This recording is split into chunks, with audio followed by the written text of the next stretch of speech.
ত্রিকোণ প্রেমের জেরে যুবক খুন, কাকাতো ভাই সহ 4 জন গ্রেপ্তার। রঘুনাথগঞ্জের জরুর গ্রামে ত্রিকোণ প্রেমকে কেন্দ্র করে মর্মান্তিক খুনের ঘটনা ঘটেছে। স্থানীয় এক যুবককে হত্যা করার অভিযোগে পুলিশ কড়া ব্যবস্থা নিয়ে কাকাতো ভাই সহ মোট 4 জনকে গ্রেপ্তার করেছে। ধৃতদের নাম রাজা শেখ, রিপন শেখ, আসিফ আলী ও চুমকি বিবি।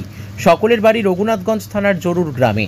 প্রাথমিক তদন্তে জানা গেছে ত্রিকোণ প্রেমের জটিলতা ঘটনার মূল কারণ। বিশেষ করে চুমকি বিবির সঙ্গে সম্পর্ককে কেন্দ্র করে এই খুন সংঘটিত হওয়ার সন্দেহ করা হচ্ছে।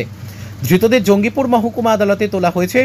বিচারক প্রক্রিয়ার পাশাপাশি পুলিশ পুরো ঘটনার গভীর তদন্ত অব্যাহত রেখেছে। চাঞ্চল্যকর এই ঘটনার মধ্যে আরও আলোচনার বিষয়, অভিযুক্ত রাজার পিতা তার ছেলের কঠোর শাস্তির দাবি করেছেন। তিনি বলেন যে অপরাধটি সংঘটিত হয়েছে, তার যথাযথ শাস্তি হওয়া উচিত। আমাদের পরিবারের পক্ষ থেকেও আমরা ন্যায়ের দাবি জানাচ্ছি। স্থানীয় বাসিন্দারা বলছেন, জরুর গ্রাম সহ রঘুনাথগঞ্জ এলাকায় এমন ঘটনা আগে কখনো ঘটেনি। আমরা সবাই এই নৃশংস খুনের প্রতিবাদ করছি। আশা করছি দ্রুত ন্যায় বিচার হবে। পুলিশের উচ্চপদস্থ কর্মকর্তা জানিয়েছেন, তদন্ত আরও ব্যাপকভাবে চালিয়ে অপর পরিকল্পিত দিকগুলোও উন্মোচিত করা হবে। বলিষ্ঠ পদক্ষেপে নিশ্চিত করা হবে ন্যায় প্রতিষ্ঠা। আমি তো ছিলাম না, আমি ধরেন কিছু জানি না। আমি তা যে শনিবার রাতে ঘটেছে এটা, আর আমি শুক্রবার রাতে কলকাতা গেছি ডাক্তারখানা। আপনার ছেলেকে তো অ্যারেস্ট করা হয়েছে? হ্যাঁ, করা হয়েছে। কী কারণে ছেলেকে কেন অ্যারেস্ট করেছে সেটা তো আমি জানি না। পরে লোকের মুখে যেটা শুনছি, এবং শুনছি নাকি আপনার এই মোবাইলে লোকেশন থেকে পুলিশে অ্যারেস্ট করেছে আমার ভাতিজাকে মারার জন্য। আপনার ভাতিজাকে খুন করা হয়েছে? খুন করা হয়েছে, সেই কারণে আপনার ছেলেকে অ্যারেস্ট করা হয়েছে। হ্যাঁ। যদি সে সত্যিই খুন করে থাকে তা আপনি কি চান? শাস্তি, ছেলে শাস্তি চান? সাজা।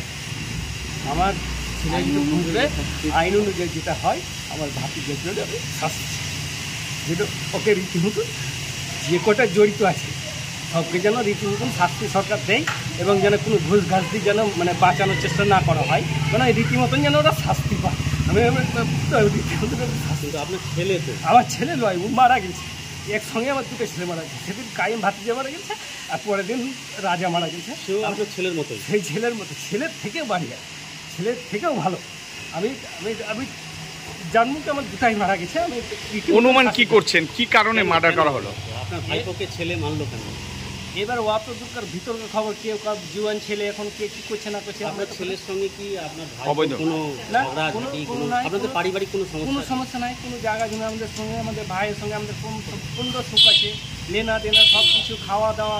এই যে আমার ভাই যেটা মারা গেল, যখন জানানো হয়নি তখন আমার বাড়িতে সব খাওন দাওন, যত আমার বাবা আমার মা মারা গেছিলো, আমার ভাইপো মারা গেছিলো, তবে সবই আমরা সব একসঙ্গে খাওন দাওন মিলামিশা সব সঙ্গে একসঙ্গে করি। আমাদের সঙ্গে কোনোদিন অশান্তি ঝগড়া ঝামেলা কোনো কিছু নয়। আপনার ভাইপো কী কাজ করছে? ওই বালির ব্যবসা। আর আপনার ছেলে? আর ছেলে আপনার মার্বেলের কাজ করছে, টালি, মার্বেল মিস্ত্রি। মার্বেল। তাদের মধ্যে কি কোনো ব্যবসায়ী কোনো? না, কোনো নয়, খুব সম্পর্ক ছিল ভালো। আপনার নাম? আসিমউদ্দিন শেখ। আপনার ছেলের নাম কি? মাসিদুল শেখ। ডাকনাম কি ছেলে? রাজা। আর ভাই বোন নাম কি মারা গেছে? কাইম শেখ, ডাকনাম রকি। বাড়ি কোথায়? বাড়ি জরুর। ঠিক আছে।